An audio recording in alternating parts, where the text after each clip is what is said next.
My name is Stephanie and I'm on the Lived Experience Advisory Board.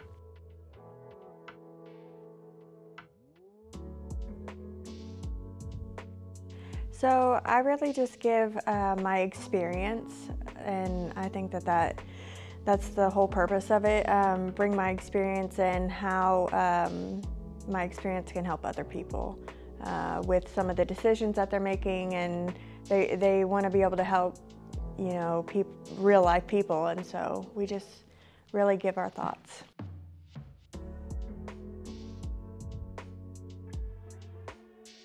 Every time I've come out of jail, I've been caught in this vicious cycle. I have no money, I have nowhere to go. I may or may not have a car, but if I do, it's not legal. So I shouldn't be driving it. And really, when you're caught in addiction, your addiction really takes first priority. So the first thing you have to do is be able to feel better before you can even think about a place to go or something to eat. So it really becomes a second or third priority, and it is just really scary, especially if it's in the middle of winter.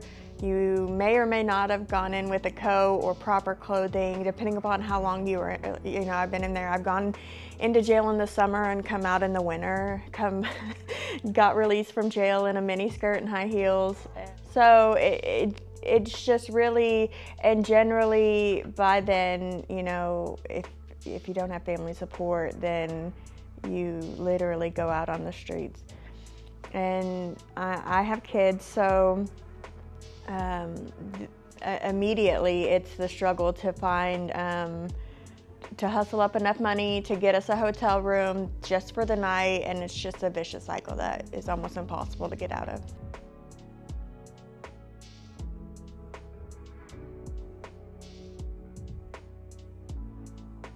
It depends. There was a period of time in my life where I didn't see a way out. Like there might have been programs, but they weren't, I didn't know about them. And then once I did know about them, I was forced into them, and it really kind of depends on, I think, your mind. But it just really kind of depends on where, if you're ready, where your mind's at, if you even know that they are available. And then once, and so I've been in and out of several programs once I actually wanted to get help, but sometimes there's so much, you're so far gone that it just takes some time.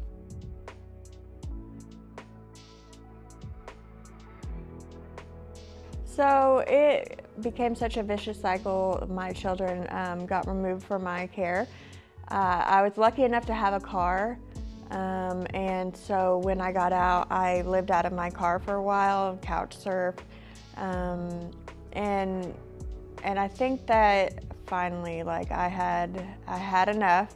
The judge basically said, you're going to prison or you're going to this program. So in the moment, I really didn't want the program. I thought I could fix it all on my own, and looking back now, I'm really grateful for that, because if I wouldn't have had that, I wouldn't be where I am today.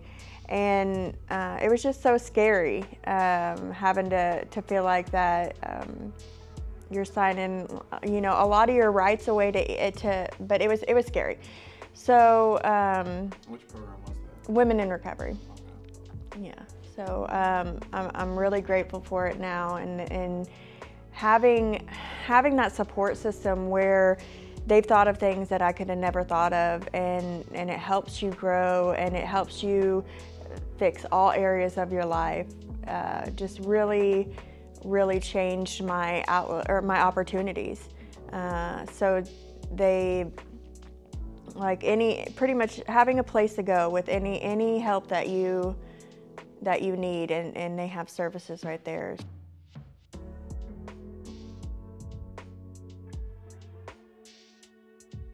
So there was a point in time where I went to rehab and I left rehab, and I didn't know where to go or where the right place for me was. I just knew that place wasn't it.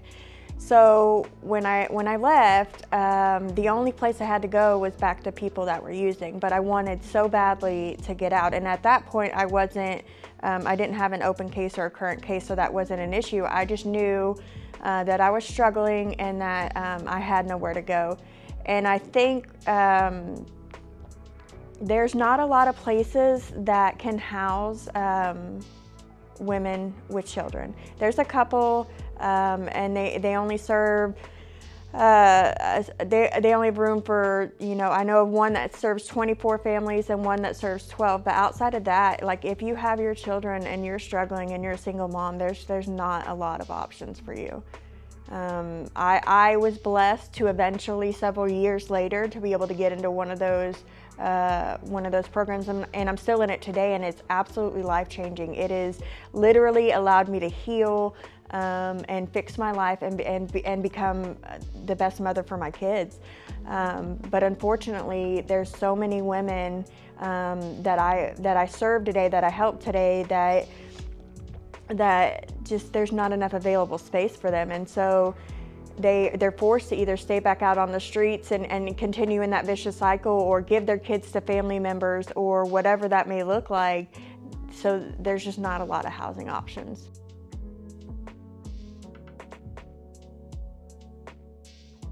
So I was blessed, and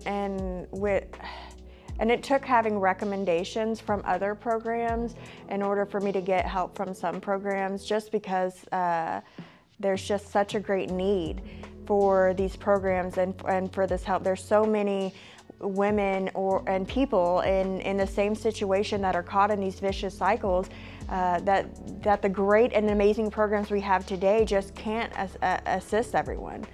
So I just really think that there's such a need for whatever that looks like, to be able to open that up, to be able to help more people.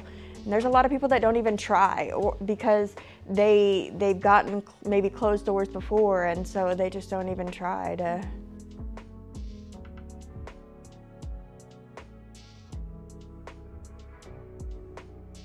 I absolutely do. I think if a program or intervention or some sort of help was offered to me early on, when I first went to jail when I was 18 years old, I think it would have drastically changed my life, my future, my children's life, their future.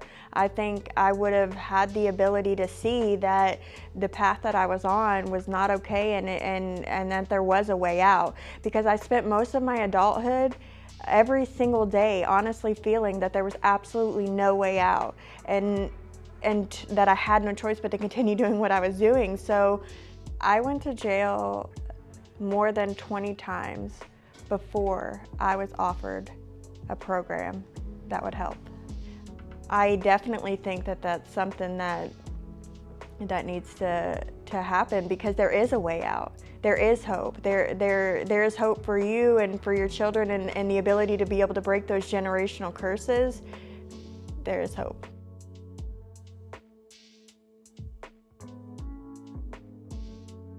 Well, generally, the jobs that you have, like, you don't make enough. With the economy today, with the housing market today, if you can afford it, it's not even big enough or right for you and your family. I'm a single mom of 3 kids, so and then when you find one that might be right, you get told no because of your background, or you don't make enough. And it's very scary, and it's a timely process. Like, I currently have been looking for a place for 6 months or more, and I just found a place that finally said yes.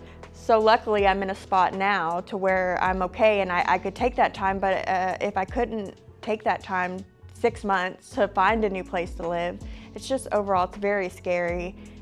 There's a lot of no's, a lot of closed doors, a lot of things that aren't even, some people didn't even respond to me. I would fill out an application and I wouldn't even get a response at all whatsoever.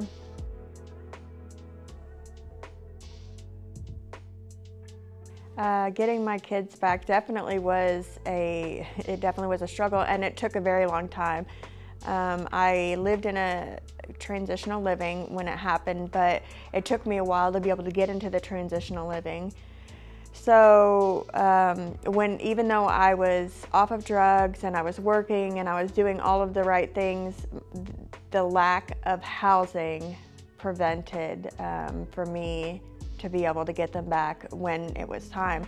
So I had to wait, and even when I had to wait, it became this because of the justice involvement, it became a very long process. So where I could give a little with the housing, I finally got that fixed. It was just, and it really took a lot, and it really tested us as a family in order for that transition to come back home. But luckily, I was able to get into a transitional living, and I feel like those are pretty hard to get into, the ones where you're allowed to have your kids anyways.